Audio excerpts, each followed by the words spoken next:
Good afternoon and welcome to the Broadwell Tavern, lately been called the Clayville Inn, but that was because it got popular when Henry Clay was a real popular politician. But we'd like to think that this historical place has a lot of character. If you look at the walls, you'll see bricks that were made by hand from clay that we dug down by the creek. If you look at the woodwork, it's all walnut. If you look at these floors, these are the same floors that we've had here forever. It's a wonderful place to live, and it was a very warm house to live in. Two fireplaces, this one and the one on the other end of the house. And that's the one where all of our meals were prepared, and that's where the people who stopped by on the post road on their way to Beardstown and on their way from there to Springfield would sit down and have a meal with us. And there were some people who liked to imbibe some of those spirits, for which we had a license to provide spirits by the drink, but which the Reverend Peter Cartwright, God rest his soul, did not think too highly of and told us about it frequently.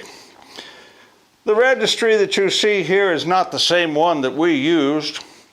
We've kind of lost track of that over the years, but we would love to find it again, because there we would find the name of A. Lincoln inscribed there, because Mr. Lincoln stopped by here many times in his trips from Springfield, from the Lincoln Herndon law offices to Beardstown on his little court circuit run. And later on, he represented us in some property issues. We won't talk about them. It's still a sore subject. But we're happy that you could be here with us this afternoon, and we hope that you enjoy your stay in Clayville. The design of the tavern is of the Federalist style. We kind of liked that when we came from Cincinnati, as a lot of the buildings there were built on the same order. One of the things that you find in this inn is plastered walls. Now, plastered walls was a sign of a certain amount of wealth. Most of the pioneer era cabins and buildings had bare walls, and not many of them were brick like you see here. In fact, this is the second oldest brick structure in the state of Illinois as of today. But what I want to talk about just for a moment, you see that the plaster has been removed from the lath here on this wall.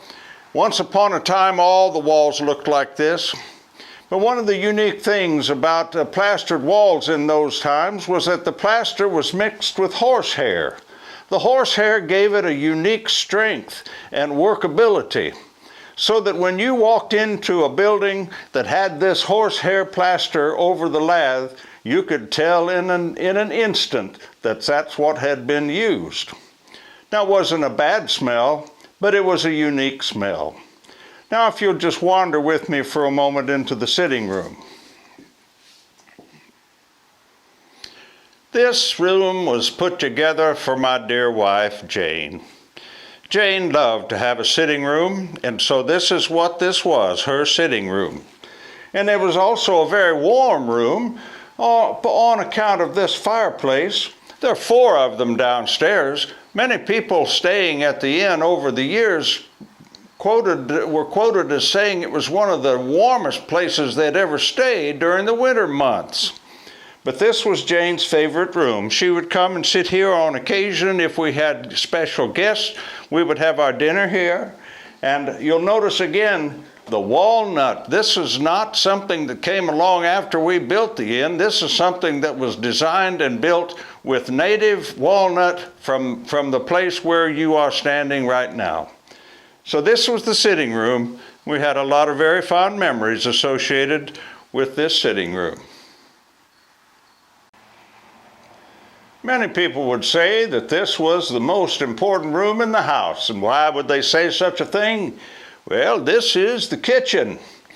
And you'll see a very nice fireplace where pots were hung to be cooked, to have food cooked, and it certainly kept the room very warm.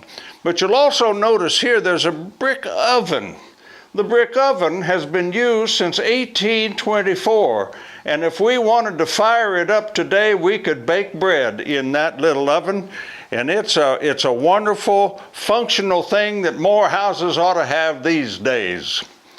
The beams you see, all hewn from native lumber, and the crafts that are expressed in the woodwork, and the table and the chairs and all of that, very authentic from the time this inn was built.